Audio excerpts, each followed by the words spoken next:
A very good morning, student. So let's come to our second class of our economics. So in our last class, whatever we have discussed, let's go through it. So let's have a small recap. In our last class, we have discussed about the meaning and characteristics of land, the function and its importance, factors affecting productivity of land. So these all points we have discussed in our last class.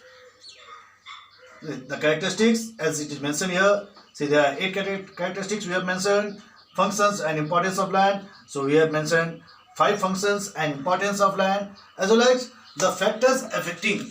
This also we have discussed. So today we will be talking about the labor. Okay, and what are the syllabus for the labor? So let us discuss today. So let's begin with our today's syllabus as well as our today's lesson, labor.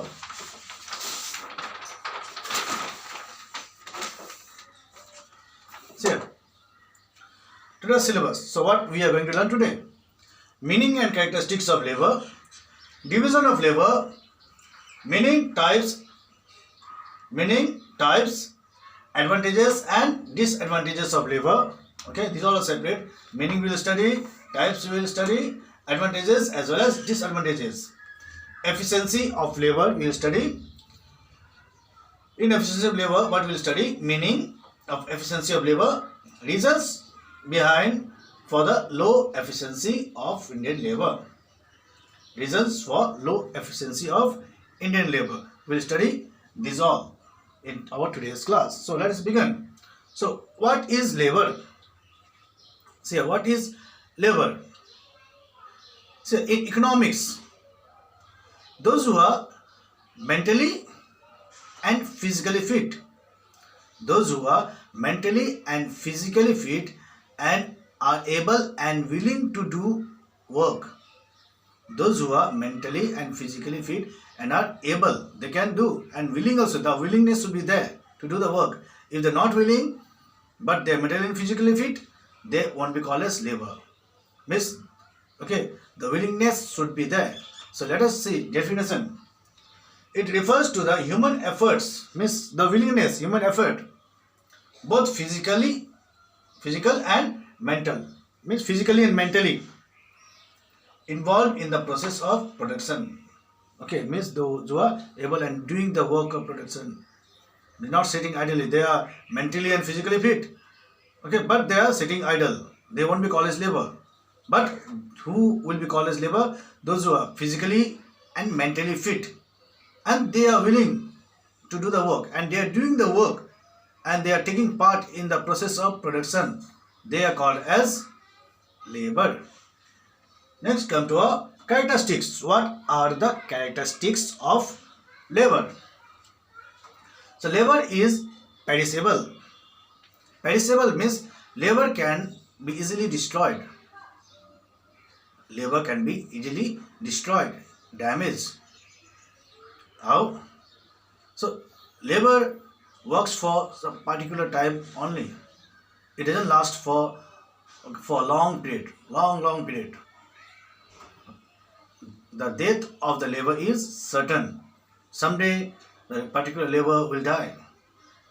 That's why labor is perishable. Labor is an active factor of production.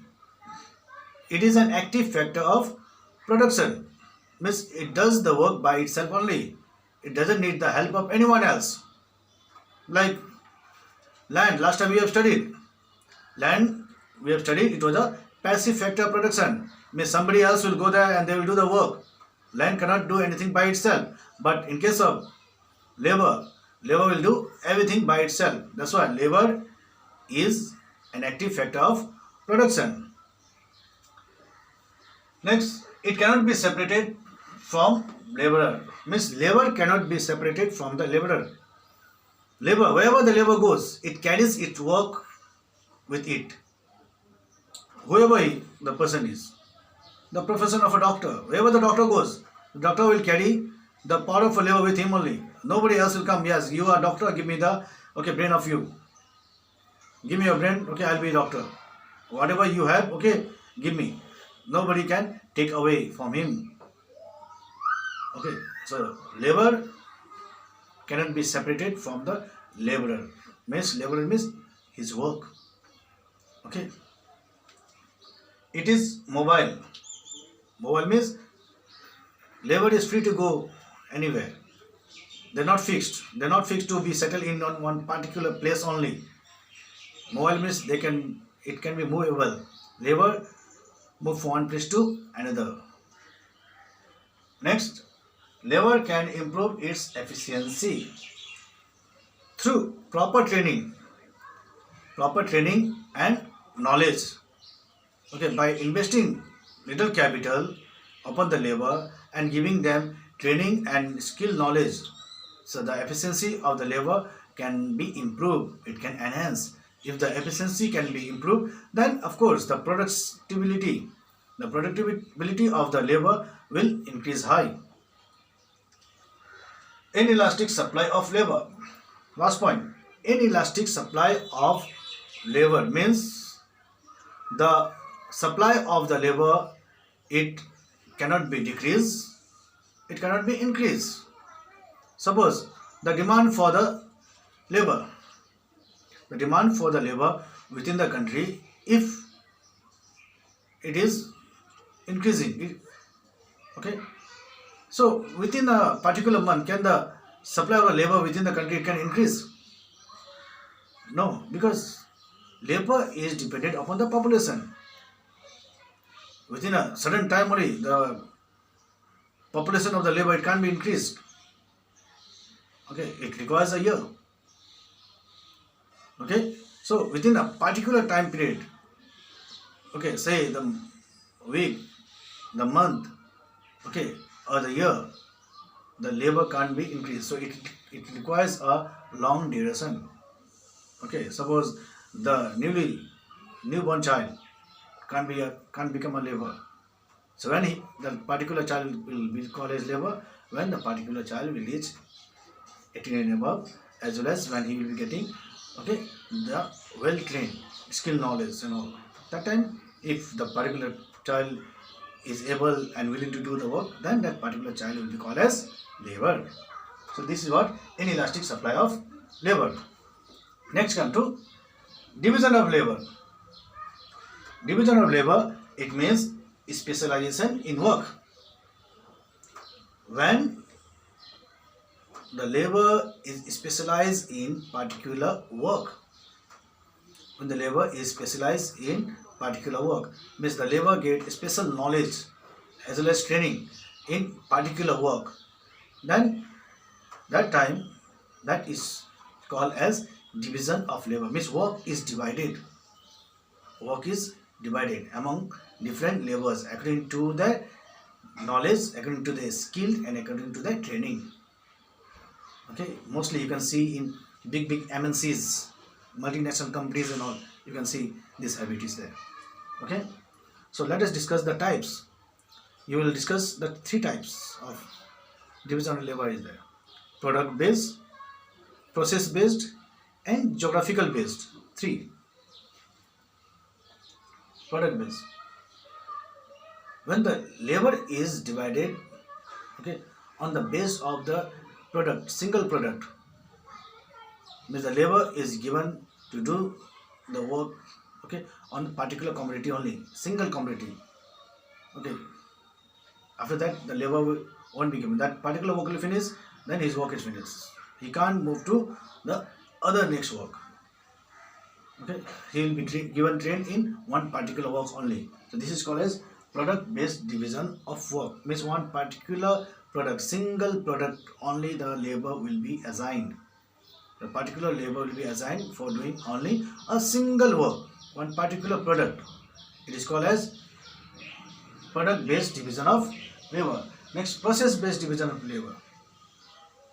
Process based. So when the labor is specialized in particular process, it can be one or two process.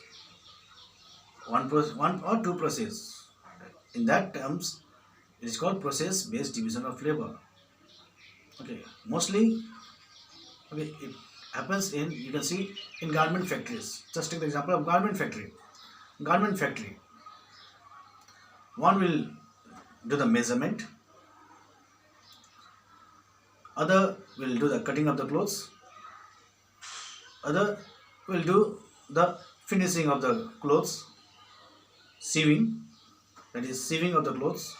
Next will be the button, okay, and at last the finishing will be done and it will be handed over.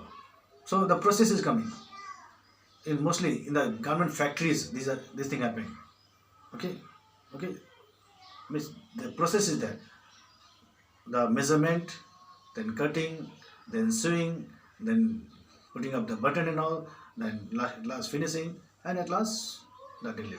So this is what the process-based division of labor works. This is how. Next, geographical-based division of labor. Mostly in India, the location, according to the location of the country, the work is also divided. Just take the example of West Bengal. West Bengal, jute factory is there. Okay, so the people of West Bengal, okay, they are good in jute cultivation and all. If you go to Uttar Pradesh, you can see the sugarcane factories are there. The people are good in cultivating sugarcane there. If you go to Jaipur, diamond factory is there. The people, they produce a nice quality of diamond there. Means the finishing will be nice. You can see lots of diamond factories there. Okay, so this is called geographical. It depends upon the location of the place. That is called geographical based division of labor. Next, come to advantages. Advantages of division of labor. Right man at the right job. Right man at the right job. Okay, so the selection is done. The selection is done according to the skill and the training. When the labor comes, if you know that the labor is good in particular thing only. Suppose take the example of tailor. If you know that the labor is good in sewing, not good in cutting, but the labor is good in sewing, then he will be assigned the work of sewing only. Other work he won't be assigned, because through sewing he can give maximum production. If he will be assigned other work, then the timing will be more and the production will be less. So in which field the labor is good, okay, you will assign him that particular job only. It is called as right man at the right job. Okay, increase in efficiency of labor. When through proper training and proper knowledge, the skill of the labor increases. When the skill of the labor increases in particular field, means the labor becomes a master in that field.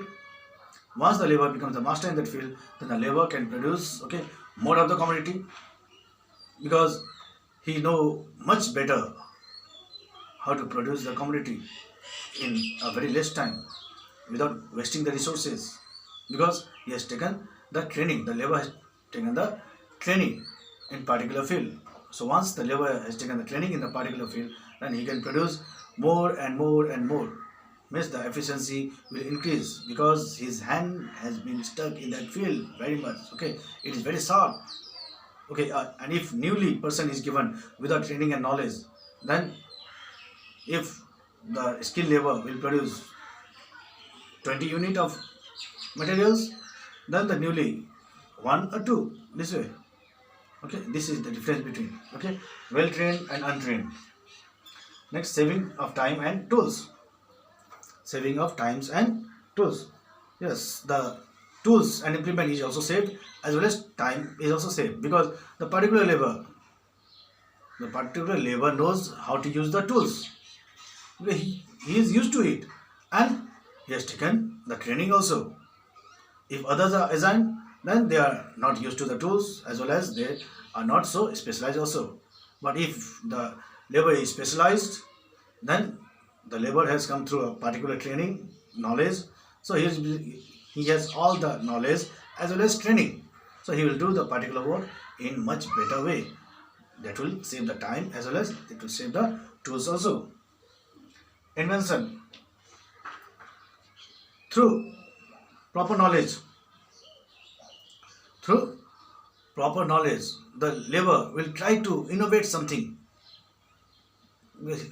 because the labor will be having the potential, too much potential of that required item, of the required product, whatever he is producing. Then he will try to make some innovation. Once he try to make innovation, then it will lead towards the invention also. This way the labor can invent the good. I forgot point number 4. Point number 4, production of superior goods. Yes, of course, the labor will produce a superior goods, means high quality goods. Labor won't be compromising, because the labor knows better what is good, what is bad, and the labor is well trained and skilled also. Once the labor is well trained and well skilled, the labor will produce a better and a superior goods. Deferior good, okay, inferior good, okay, inferior quality of the goods the labor won't be producing. Next is your last one, less cost of production. Less cost of production. How less cost of production? Because there won't be any wastage. Because through proper training and proper knowledge and skill, the labor has come through. And he knows how to utilize the resources in a much better way, in much efficient way. Once the labor gets efficiency, then the wastage of the resources is very, very, very minimum. Very minimum. And the production will be in the large scale. Okay. So it is the advantages. Next come to disadvantages. Monotony of work. Monotony of the work means the labor is specialized in one particular field only. It is better. But if the labor willingness is to change the field, to jump, swap to other work, the labor can't do. Because he has not got the training and he doesn't have the knowledge of that particular work also. So he can't jump to the next. He will be sticking towards one particular product only. It is called as monotony of work. Lack of responsibility. Lack of responsibility means if one car manufacturing company is there, the work is divided into several labor. If the fitting of nuts is only given to one labor, means he will fit the nuts and he will keep. Whether the car is manufactured full or whether it is completed and all, means he will not take any responsibility. Whatever the part of the work is there, he will do that part only and he will leave it. Okay, the full responsibility he won't be taking. It is called as lack of responsibility. Increased dependence. Increased dependence. Okay. Suppose, okay, the car company, take the same example, car company. Okay, the nut and everything is fit. Now seat arrangement. If the seat arrangement is not been done, then the body of the car won't be manufactured. It won't be settled. So those who are good in making the body of the car, so they are dependent on the seat maker. First they will make the seat. Okay, they will arrange it. After that, they will deliver to the body maker. So the body maker is completely dependent upon the seat maker. First the seat maker will make all the seats and all, then it will be carried forwarded towards the body, those who are making the body of the car. And after that towards the painting. The painter also is dependent upon the body. So once the body will be made, after that only it will be painted. So if the body is not made, the painter will be sitting idle. Yes, he will be dependent upon that body maker only, the body builder.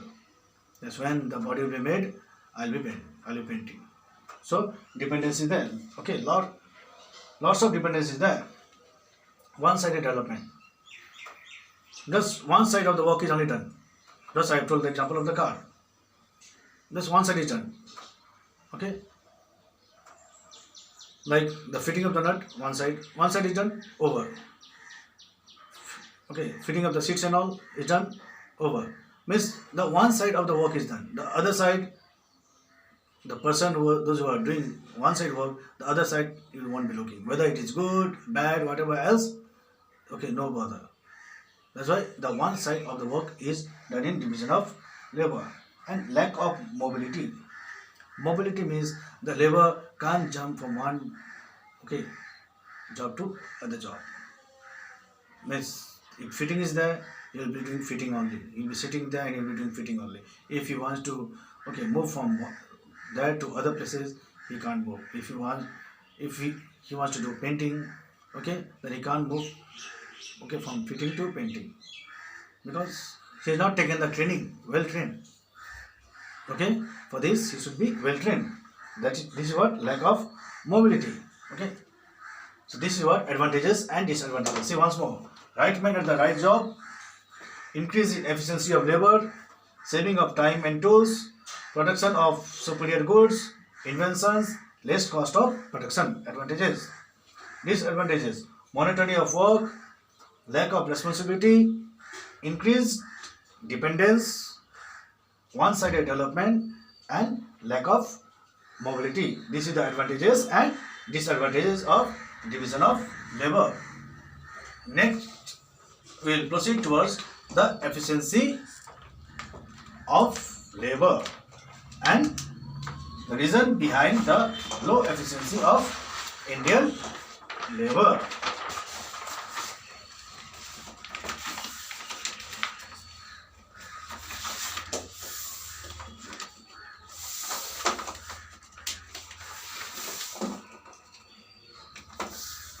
See, efficiency of labor. Efficiency of the labor means the productive capacity of the labor. The productive capacity of the labor or of a worker means how good he is in producing the commodity. Efficiency. If the labor is well efficient, means the productive capacity of the labor will be too much. And if the labor is not so trained, then the productive capacity of the labor will be down. Next thing, causes of low efficiency of labor. What are the causes of low efficiency of labor? Hot climate. Hot climate. See here, India, our Indian subtropical country. India is a subtropical country. Means normally the places of India is hot only. So the Indian labor, because of the temperature of our country, the full energy of the work cannot be given by the Indian labor. Means they could not produce much of the capacity. Whatever the capacity is there, they could not produce that much because of the climate. They become easily tired. If they willing is to do 8 hours of work, they can't do because of the climate, the temperature, the increased temperature. They will become exhausted within 5 hours or 6 hours. See, 8 hour work easily become exhausted in 5 hours or 6 hours. Means 2 hours they won't be doing work because already they are tired. How they'll do work? How they're tired? Because of that temperature. Hot climate. So next come to low wages. Our Indian labor, they are paid very less. Indian labor, they are paid very less as compared to the other countries. So the motivation of doing work, with full energy, it decreases day by day. They're not motivated to do the work as they are paid. If they would be paid very nicely, handful, plentiful, then they would do the work very nicely, willingly. But though they are paid very less, because of paying very less, the production is very less. The productivity of the labor decreases because of low wages. Incognial environment. Incognial environment means unhygienic environment. Most of the Indian factory you can see, it is unhygienic. The factory's environment full of dirt. You can see the factory where the workers are working. The canteen condition is very worse. The workplace where they're doing the work, it is very pathetic condition. Okay, the washrooms and all, it is very stinking. So they remain in very unhealthy condition. So if they remain in unhealthy condition, of course they will become sick. When they will become sick, of course the production of the country will decrease.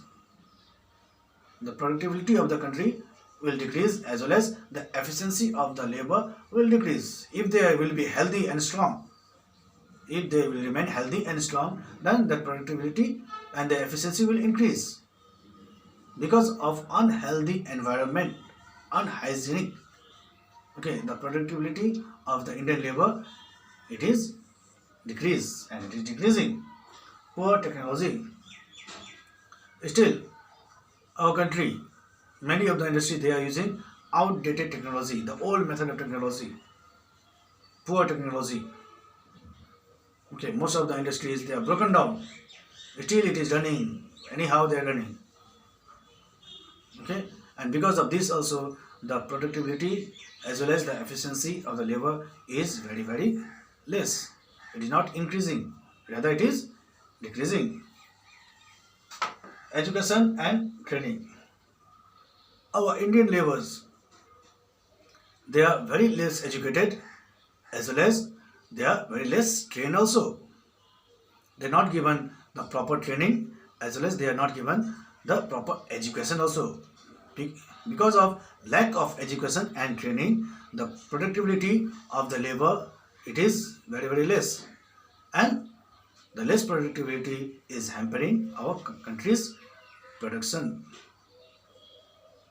Okay, so this is the reason of the low efficiency of Indian labor. One more time, just say hot climate. Our Indian country is subtropical country. Okay, because of hot climate, they easily become adjusted and all, and they do very less work, low wages, because of very less paid. Okay, the motivation of doing work, okay, it is decreasing. Incongrual means unhealthy environment. Okay, means the environment is not so healthy, so that they will remain fit and fine, and okay, they will do the work, so they remain unfit. Because of this, the production is low, or the efficiency is low. Poor technology. Most of the Indian industries are outdated, means poor technology. So because of that, the production is also low. Education and training. Our Indian labor, they are mostly not so educated, or very less educated, or untrained. Because of this also, efficiency is decreasing day by day. So this is what, okay, today's syllabus, it is over. And okay, after this video I'll be giving some of the questions. Okay, hope you will solve those questions, and after that, okay, in my next class I'll be uploading the answers also. Thank you for today's class.